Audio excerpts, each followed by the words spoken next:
Okay, I've got a little 2-point perspective grid here underneath that we'll use. I made this using the Brewer method. So I've slipped down a couple of pages and I'll start reviewing the XYZ section drawing points from this chapter. So let's start out by drawing a simple XYZ shape. So let's go, let's see, I'm going to make this my baseline. That'll be the center line on the ground. And remember, you can draw any views you like. You could start with the top view, you could start with the side view. I'm going to probably start with the side view here. So I'm going to say here's the limit to the front of our object, and I'll use this guideline for the top. So first I'm just defining a plane. So let's run that out a little bit more. And you can see when I don't know if you can just see my guidelines underneath. When I draw this line, I'm actually looking at that line. And that's the easy way to use the grid. Alright, and let's add a little bit of width. So basically there's my simple first plane. This is just like we did with the transferring a side view into perspective. I don't have a side view that I'm referencing. I'm just going to make one up. So let's keep it pretty simple for this first one. We'll do something similar to that side view that we drew earlier. Let's do something like that. So a very similar line, starting tangent at the front, tangent to the top, tangent at the back, and then I'm going to go straight down to the ground plane. Okay, so that's the side view. So simple, draw a curve on a plane. Basically can't be wrong as long as your plane is in perspective. You're good to go. I know it is because I had a good perspective grid to start with. So the next step is to add more information. I always find it's easiest to draw nice shapes if you start with the long lines first and then add the shorter lines last.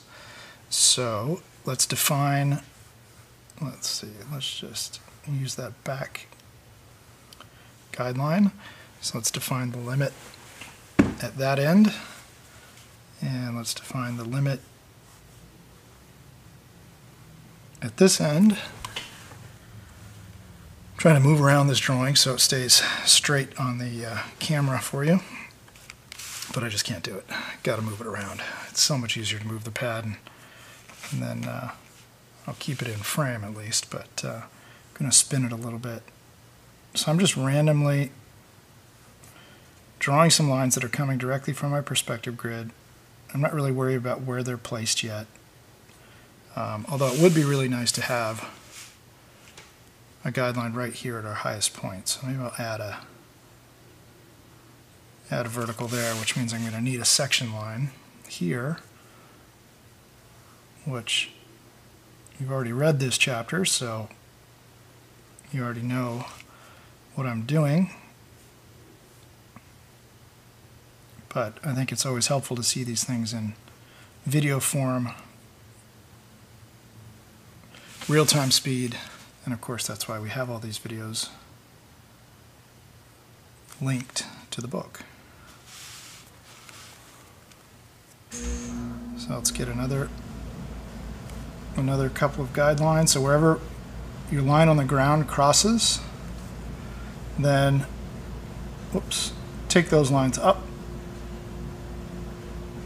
into your shape. So those are essentially going to be your sections. So those are my slicing it vertically, and those are intersecting where the lines on the ground slice it across in the X dimension. So this would be our X plane, and then looking from down the X axis, which is that direction. And now I'm going to draw the Z plane, which will be on the ground, and we're going to mirror that to the other side. So first I could set the limit, or I could draw the curve. Doesn't really matter which way you do it. Let's start by setting the width that I want. And now I'm just going to free draw the curve. Again, much easier for me to draw a nice curve if I spin this pad over. Let's make it narrow at the back. I know it's going to be the widest the tallest at this section line. I could either make it hit there so it's both the widest and the tallest along the same section, or we can make our shape a little different, a little more odd. Why don't we do that? Let's make this go out and hit tangent back here in top view. And then I'm going to make it narrower to the front. Okay. And then I'm going to curve my top view, and I want my top view to hit tangent to the center line in top view, so start right there at the center, tangent, and then come out, add the curve.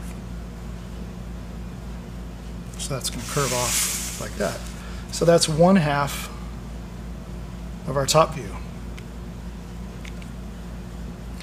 So now I could add the X sections. So this would be my Z plane on the ground. I know it hits the widest point here, which is at a different spot than the height, which is fine.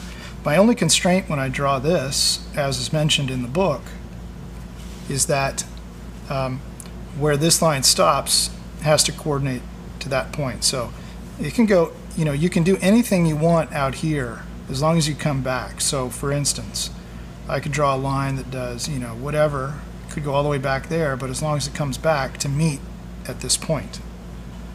That's what matters, right? Because this is my side view. So I know that my section has to get back to the center line at some point. It can do whatever it wants out here, but eventually it's got to come back. Same here. It could go out, at the front, it could do this, and then curve. That's fine, right? And the mirror of that would look like a big heart shape. But I know I've got to eventually get back to my center line plane. So let's mirror this.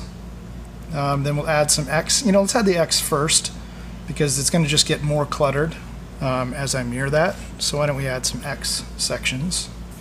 What I like to do when I add the X sections, I like to go to the top of each section location and draw a little light guideline. And this is going to my left vanishing point. And the reason for that is that it's very easy to mess up and not make that line as it crosses over the center line. So if I have a nice round shape, let's look at front view for instance. Here's the ground. Right, here's my Y plane, which is my side view is Y, right, looking along the X axis. I think I might have messed that up earlier, not to confuse you. What's even more confusing is that certain 3D programs have it flipped, so it doesn't really in the end matter as long as you know you have 3 axes and 3 planes. So let's say my curve is going to go up like this, and then I want it to hit tangent right here, and it's going to go on to the other side. To get that to be perfectly tangent, it's nice to have a little guideline so that I don't accidentally draw up and over in something like this, right? Or the opposite of that. So go back to the shape. Okay, so I want to draw those X sections. So I have my little guideline, tangent here, and I know it has to hit here. So I have to end my X section at the intersection, right, of these section locations where they're intersecting my Z-plane. So 1, 2, 3, 4, 5 locations. And then it has to go from here up to here. 1, 2, 3, 4, 5 locations. Oh, and 6. And 1 at the very back. So they can make any shape you want. Those are your only constraints. It has to leave from there, end up going to there. I'm going to try and just do nice smooth curves. Keep this one simple. Of course, it's going to get more complex later. You'll see I'm going to draw it upside down. And the reason I'm drawing it upside down, it's easier for me to leave, vertical. So just like I drew a little line across the top, I also like to draw little verticals sometimes at these locations. And it's just easier for me to draw this curve. This curve hitting just tangent. Okay, and heading down to that point. And I have my little guideline there, right, if I don't want to overlap that. Okay, so it's there to remind me. And same here, hitting just tangent right at center line. Okay, so I'll do the same here. I start tangent. I need to imagine where the curve's going to go, and then I need to maybe add a little bit longer guideline. I don't want to go out beyond that, so, and then I have a curve there. So you kind of very lightly draw those in, and then connect and finish the curve. Like so. Okay, so I'm going to just keep going now and drawing these curves. So it's kind of like two curves in a way. I set this curve. I know it's leaning inward a little bit, away from that vertical line.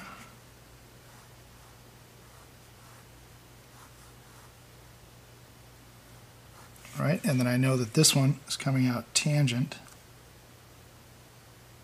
and I want to connect it.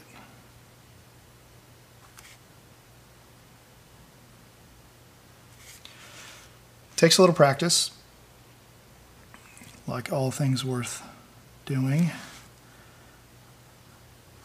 right? Worth doing to a high level anyway. So there we go, some nice smooth transitions from one plane to the other.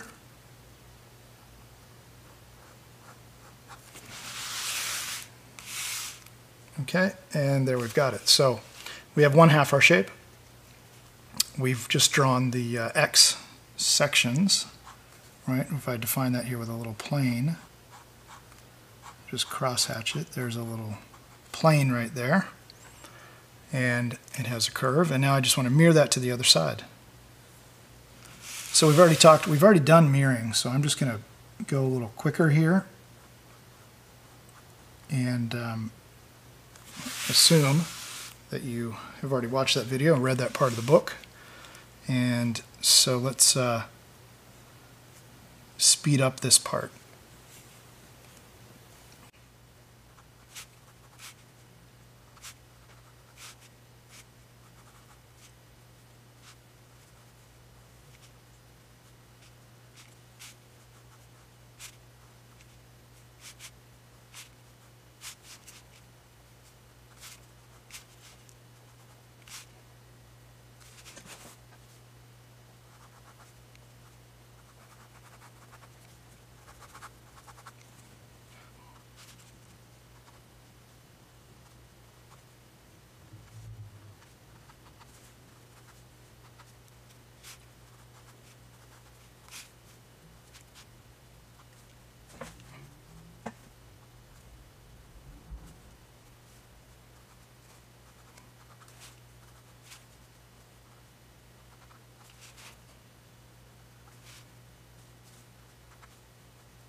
Okay, the very last step is to draw the silhouette. So the silhouette's going to leave and touch tangent. It's going to touch tangent to all the sections we've drawn. So the very last line. So it's going to come along here on the Z section on the ground. It's going to leave and go up and touch tangent to the first section. A common mistake is to just draw that line too straight. But look at your center line when you draw this one. Okay, and so it's a blend between the center line and that first section. And it just continues right on up. So looking ahead, the next section, number 2, and then it's going to go here, hit tangent, 3, 4.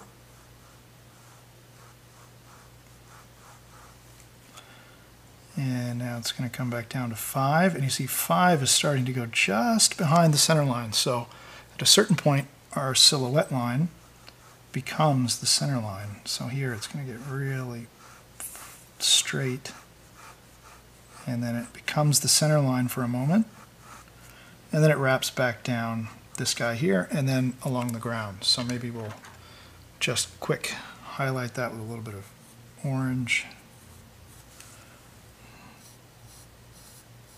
So there's my silhouette, and typically this is the line you make the heaviest to try and see the overall form. But the beauty of section drawing is that I didn't have to guess at that line, because it's a difficult combination actually of this top view and this side view, right, combined together, right, with these X sections to give me that silhouette. So I'm not guessing at the silhouette, just drawing it, right, based on what the sections tell me it should be. And that becomes our drawing method to drawing extremely complex shapes. We don't have to guess, we just have to drop a couple sections in there, and that will help us solve all those problems. So let's move into looking at a couple more constructions from this chapter. Okay, this is a quick recap of page 89, the two curve combo. And so I have already drawn a side view and one half of the top view. And what I'd like to do now is I would like to know, what does the combination of these two curves look like? So all I need to do is I need to project them into each other. So at the location of where all these sections, these X sections cut across here, and what I need to do is look to my top view, find points of intersection, and then I need just to project those straight up. Okay, so I'm going to try and do that. That's step number one. Actually, you know, you could go in different directions. You don't have to go up first. You could go out from the center line first. Doesn't really matter. So in this case, I'm just going up high enough so that when I project out from the center line, right, the y-plane here, I can go into those verticals. So now I just need to look at each section. So it goes over, hits the center line, then it goes up, and then it hits my center line curve. So each one of these guys goes up, like so, and at the very back, and they hit my center line. And all I need to do is project outward. I'm going to spin the pad here a little bit so it makes my sketching a little more accurate. Okay, so just project out, so across the top and out until I hit that vertical. That's all you need to do. And you're going to get points in space, and those points in space will be where we need to draw our curve in perspective.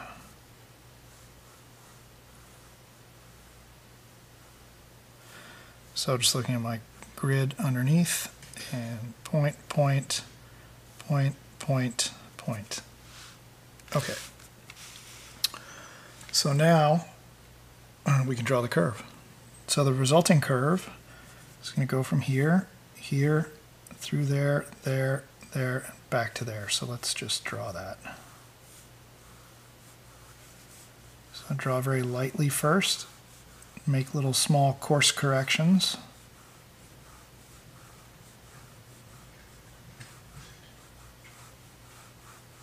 To try and precisely draw that curve. And let's spin it around because this curve is much easier for me to draw that direction. So it's still positive here, and then it's got to start to bend down to the front. Okay, so there we go. We've done a combination curve, right? It's a combination of two curves, the top view and the side view. And what makes these especially tricky to predict is how different they're going to look on the other side. And I'm just going to quickly guess at it. I'm not going to do a proper mirroring of this. I'm just going to estimate that point on the far side a little bit less than the near side, and something about there, something about there maybe. And then I know when I draw through those points, it's going to be a smooth curve as well. So if they're off a little bit, I'll just estimate when I draw the curve. Looks good. Okay, so there are my points. I've just guessed at them. And let's try to draw lightly first. So I know we've got to get through here. Okay, and this guy's going to get it out and around this one, through to there, through there. So it looks like one of my points is probably off. This one's probably not quite wide enough maybe. And then back to there. So I always love doing these because they're kind of one, they're puzzles, and that's like a lot of perspective drawing is sort of problem solving. And so I think that's why I enjoy it, and I enjoyed sort of the puzzle factor, which is finding ways to construct complex forms, complex curves. And what's cool about this is that's a really simple construction, right? But the result is actually quite complex. You have curves bending in two directions at the same time, being influenced by two different views. And you're going to see these two curve combos all the time in objects, anything that's symmetrical and has design lines and things. This is a very, very common construction to run into in perspective. For all sorts of products and furniture and you name it. There's all sorts of things. Let's say we don't see through the other side in this case, so I'll just do this square-ish section at the front, this rectangle. And maybe this is the silhouette line back here. It's just straight up.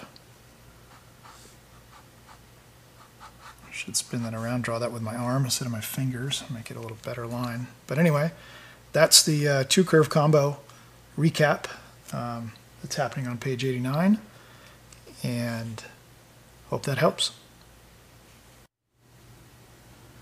So this is a little recap of page 9091 from this XYZ section drawing chapter.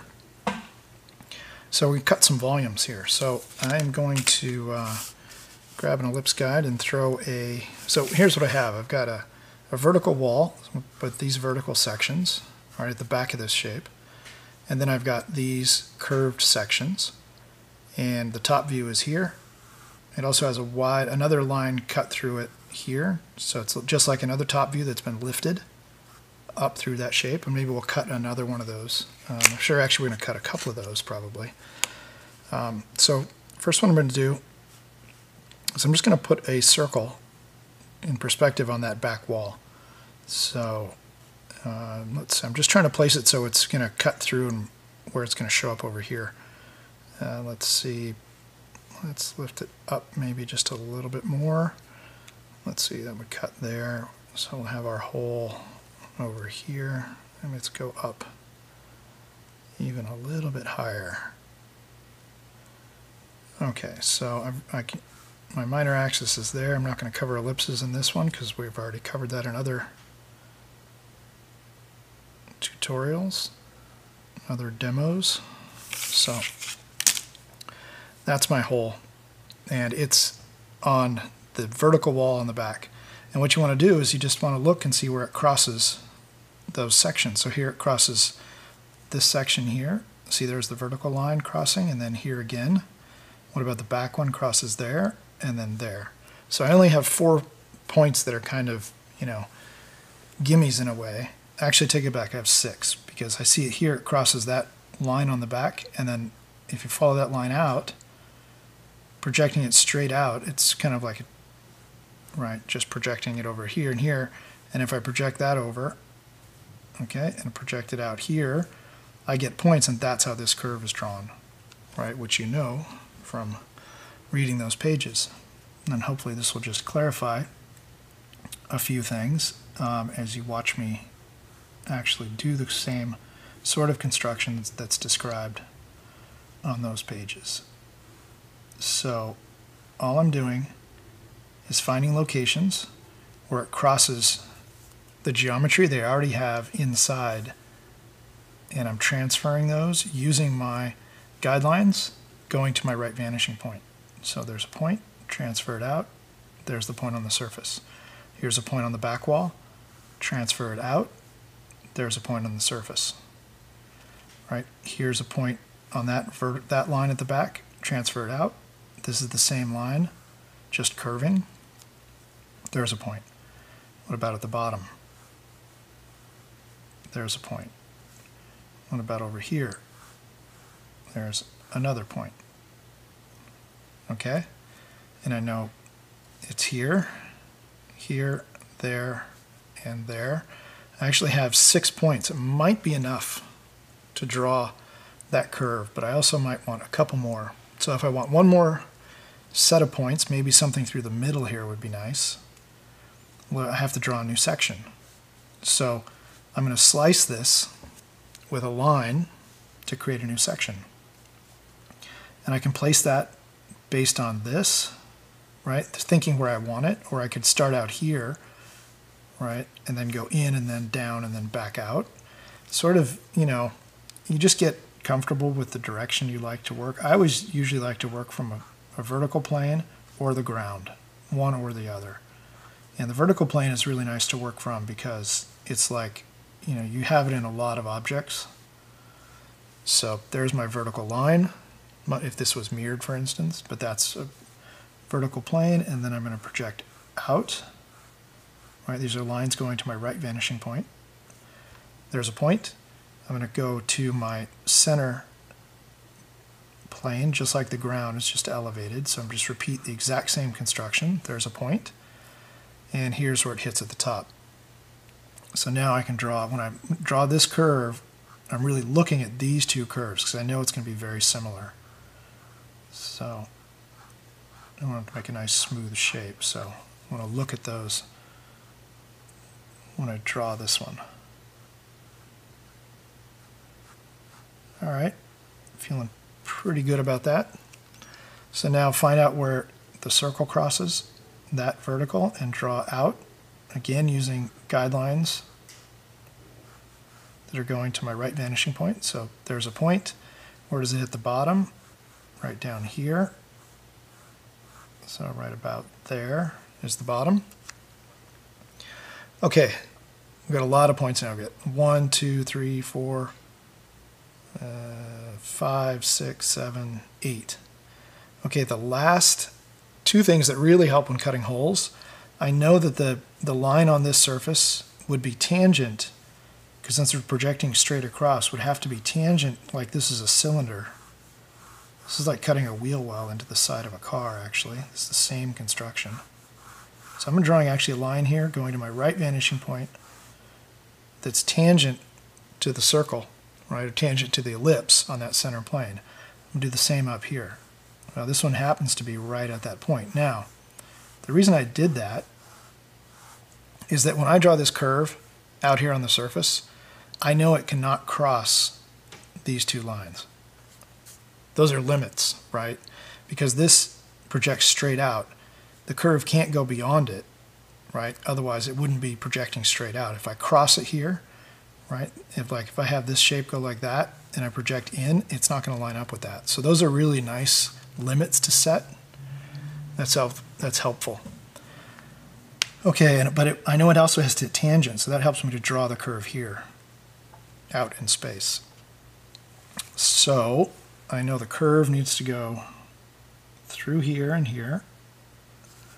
Right, and I know it has to hit tangent to this guy, and draw these very lightly because they're easy to get lumpy, but you know it should be, it's intersecting into a smooth curve surface, and it is a smooth curve itself, so you don't want a lot of lumps. Yeah, this is going to be a really tricky one right up through here. and then hitting tangent right there, going back to here. So I need a little bit more help.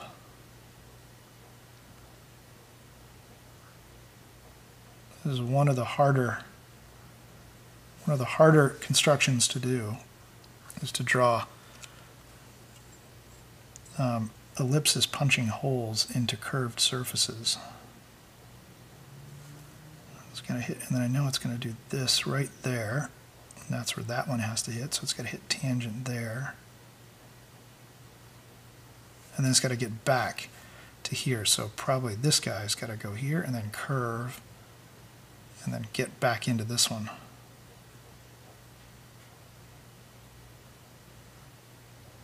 That's pretty gnarly right there.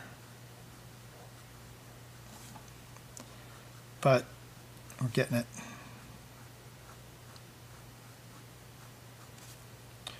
Okay, and tangent to that line.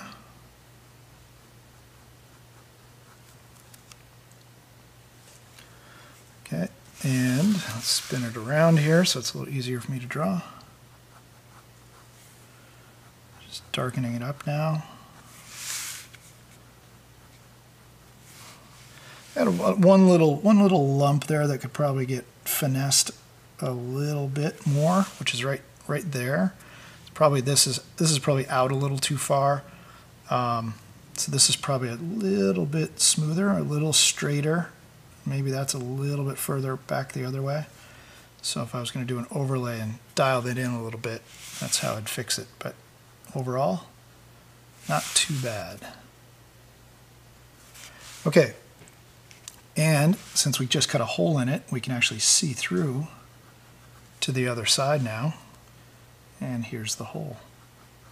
And so this is very much the construction that's detailed on those two pages.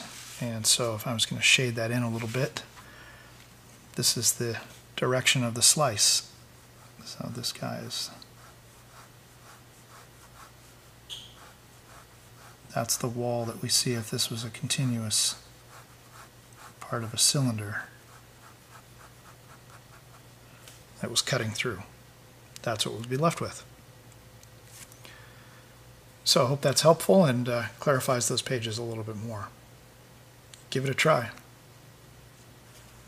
Okay, this video is getting a little bit long, so I'm going to speed up this next section because it's going to be basically another XYZ section drawing example.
Okay, so here's where I really wanted to start this demo for the very last part of this section, which is modification of an XYZ shape. So we've got a two curve combo, vertical sides, flat across the top, across the x-axis. There's our center line. And so now I would like to modify this. So I'm going to pull where the center line ends, I'm going to pull that forward a bit. That's going to change our top view a little, and I'm also going to lift it up. So I'm going to draw a new center line relative to the old one, but you know, doesn't really have any relation to it. You know what? Let's go up high, and then let's take it down low at the back. Why don't we do that? Okay, so that's my new center line. And now what I want to do is modify the sections going across. Before they're just going straight across. Now I've got to elevate those. Well, here it goes through the exact same point. Here it's going to go down. Here it's going to go down. And this one I'm going to extend up. This one goes up. And it goes forward. So from this point, I'm going to take this section and bend it. Oops, I went from the wrong spot. Found a mistake. Okay, so here's how you fix a mistake. Found this is the height at the front. The height at that section's right, but you can see I picked the wrong line here. When I drew this section, it should be right there. So here's the section height at the other side. So this line has to go through that point. Okay, and if you look through my books like Start Your Engines and those other books, you'll see like a little squiggle like that. And that's typically what I do when I make a mistake and I want to make a little mental note to ignore that line. So when I do an overlay, right, I know to ignore that one and go to this one. So there I fixed it. And so that'll be the height at the front, and here it is extending forward. So I can extend the top view, right? And now let's modify our sections going across. I'd like to give myself a little guideline again. Maybe I'll even go all the way across. Extend this position. So that's the plane that's going to sit in, so I have to draw a curve in there. And give myself a little guideline across the top of each section. Also, when you start to get more lines, this helps me to find them again, because it can be easy to get confused, as I did with the front. Okay, so let's modify that.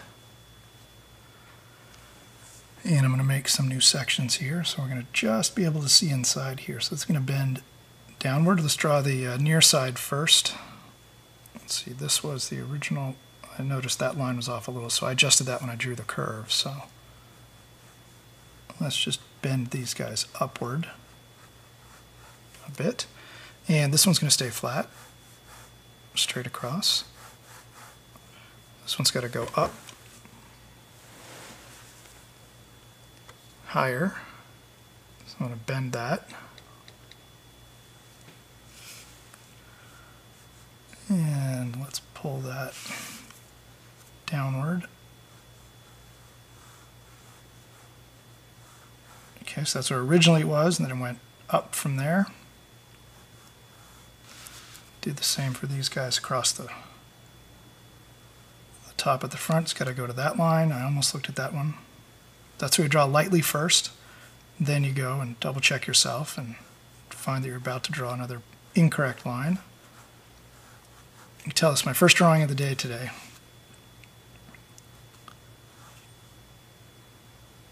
Okay, so like so. And what about forward from there? Forward from there is going to be here to here. And let's see, you know what? I should probably redo that. This is going to make for a nasty, this is a good thing to think about. It's a good lesson here. So if you think about this in side view, right, we've got our shape. It's got a little bit of elevation at the front, more at the back. It's not going to be the exact same proportion, but you'll see what I'm going to get at here in just a minute. Let's think about our draft view. And what I did in perspective is I just pulled it forward from here when I redid the center line. That means it goes like this. So in side view, this line, our two curve combo line, comes down like so to a point, which is here, and then it just jets forward, right? And then I put in the new center line, which was up high, and then crossed somewhere in there, and then went low behind this line right here in side view. So this is my side. Okay, but this maybe is not the transition I want. Maybe I don't. Maybe if I want this line to be a smooth curve, right, in side view, or maybe I should extend it like this and then let my center line grow out of that. So the decision I make here, right, just by modifying the center line has great impact to the side view. So I really need to think about what do I want it to look like in side view when I draw this line. You know, if I wanted this to be a nice continuous line like this in side view, then I should go to my center line and I should extend it downward like that, not just pull it forward. If I wanted to have a kink there, so in side view it just went straight and then my two curve combo line and then here's my center line, if I want it to look like that, then I would do this, where I just pull it forward. So everything you draw here, effectively, remember, you're always drawing, basically, simultaneously you're drawing 3 views. You're basically drafting in perspective, side view, top view, right, etc. So, time for me to decide. Well, if I do this, and I want a nice smooth curve into that, I could drop it there, and then take the center line and bend it back down. Or I think I'll just leave it up and maybe not so attractive, but this is what we're going to get, like it's been cut on that angle. So let's just leave it at that. Really in the interest of having that drawing not get so many more lines in it.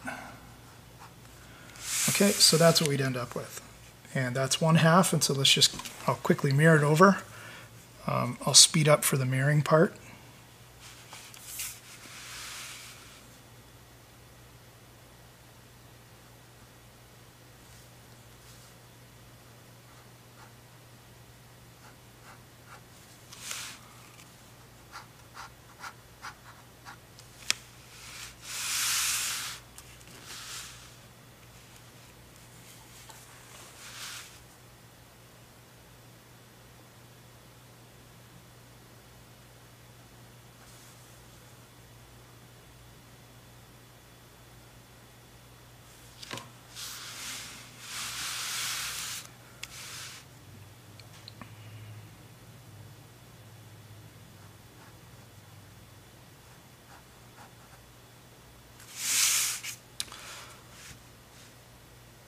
Okay, so that's basically how you would modify, forgot one. That's basically how you would modify a center line, and then all the section lines need to be adjusted to go with it. So that's my new modified surface. So much like I did on the previous 5 pages in the book that led up to this demo, you can infinitely modify this. So if you want to just draw a line on the side of the shape here, you could do that. You could draw a line on the center line and then project it out to give you the result. So you can just, let's say we wanted to do that. Let's just draw a curve on there. Okay, you can just go ahead and do that. And if you needed to mirror that curve or know what it looks like in center line, you can always project from your outside surface back to the center line and vice versa. You could draw it on the center line and then come outward. So if I wanted to know what does that line look like on center, all I need to do is go to each section and project it over and find points right on the same vertical line. So here's my section plane. It goes down to the ground, over, back to center line, and up. And I'm just going to push this point over until I hit that vertical. And so I can just take my curved line that I just randomly drew, okay, back to center,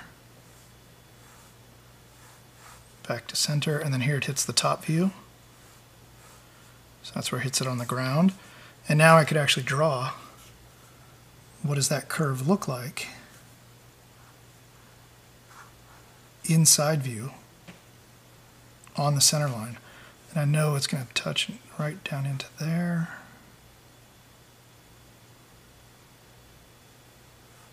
So that's what it looks like on center.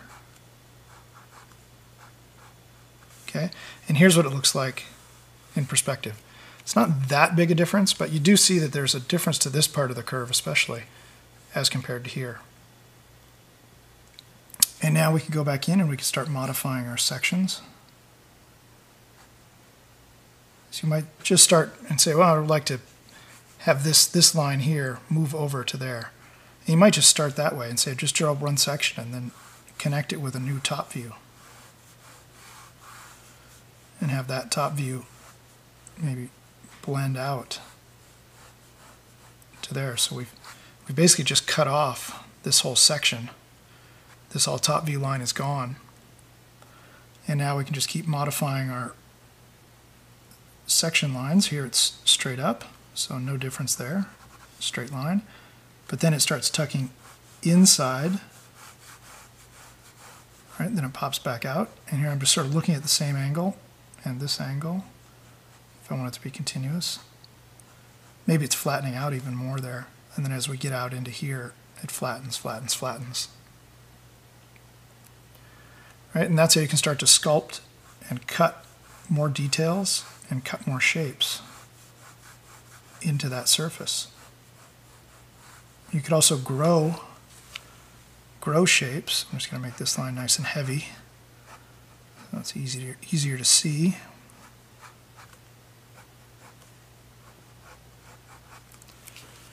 Okay, and I'm going to go ahead and just quickly throw a little orange on that new surface so we can see it.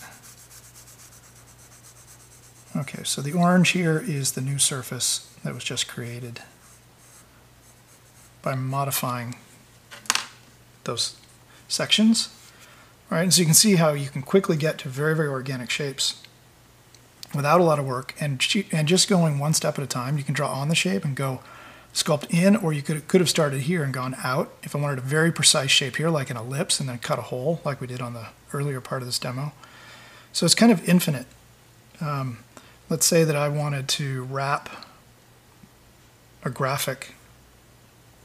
This is going to get complicated soon because I'm starting to get a lot of lines in this drawing. But hopefully you've been able to follow along as each one is kind of step by step. What do I want to do here? Let's grow a shape upward. But I want a very precise shape. So I want to have a curve on the ground. Just trying to find some space to draw here. Or we can still see all the points. Okay, so there's a curve and I drew it on the ground plane. Okay, so ignore everything else, just think about the ground plane. And I'm going to look and see, well, here it crosses center, so go up, there's a point. And I want to project this up into my curved skin of the top of this shape that I'm building. And so I just go to the location of each section, right? Here's sections, right? We'll call this one 0, 1, 2, 3, 4, and 5. So at section 2, it hits here, so I go up, there's a point. Okay, section 3 hits there, go up, and there's a point. And here, section 4 is actually down at that point right there. So now I can draw what does that look like, that little wedge, a little sort of crescent shape. Let's do what that curve looks like in the top of this skin. And there it is. And you can see how it's a straighter line than this curve, right? And that's because it's being influenced by the top curve. What if we mirror it over? If I mirror it over, I'm just going to estimate this gap, right, or that spacing on the other side just a little bit less for foreshortening.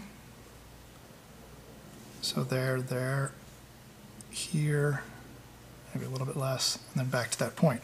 So now when I draw it over here, it looks something like this.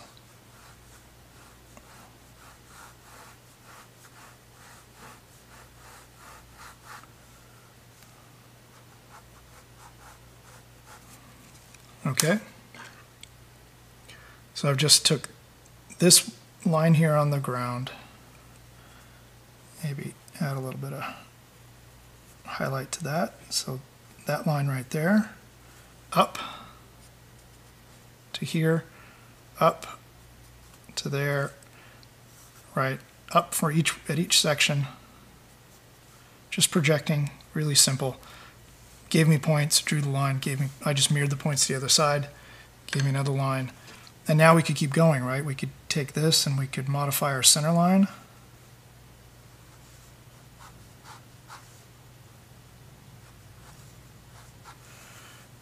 maybe my center line is now going to change and do something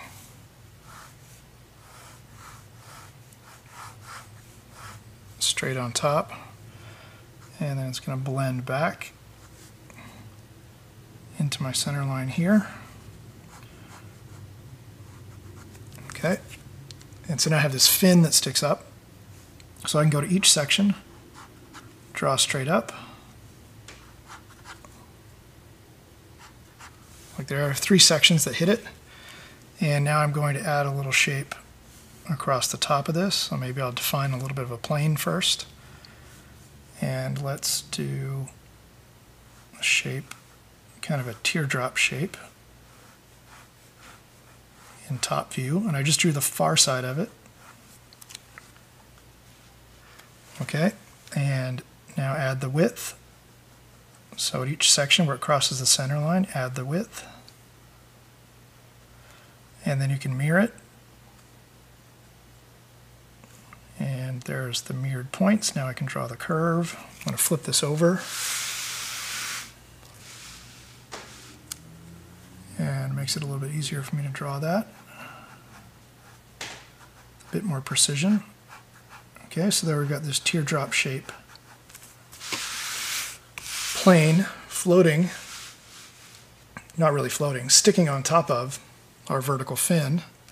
And now I'm just going to drop straight down at each one of these section locations, and then straight down off the silhouette. So that's probably where we'd see the silhouette on the far side, and then we'll just let it blend like there's a fillet running around here. And this guy on the far side section we'd maybe see just a little bit, and here it's just going to blend and go up. So I'm just putting a little bit of a kind of a blend or a fillet coming off of this line right here. So down and then blend. So I've just modified this section again. What would it look like on the other side? There. Where does the curve start? Right about here. So there's the blend on the far side. And then this one at the back is very skinny, both sides. And then I could start the curve here, for instance, and blend in, and on the far side. Okay, and then that would be a fillet. So the fillet, the tangency of that fillet could run something like through here. So hopefully that makes sense. Here's the top of it. Okay, and then those lines come in. The silhouette just rides down that center line. And if I was going to apply my line weight strategy to this, right, this would overlap with a nice heavy line, and then it would fade by the time it got to that little pie shape there that it starts from. So I hope that helps. And maybe I'll just, I'm sorry, now I'm starting to think about sculpting and designing, so which this is not about yet. We're not supposed to be drawing actual objects yet, just trying to get a handle on XYZ section drawing. So I hope that helps. And that kind of wraps up this chapter.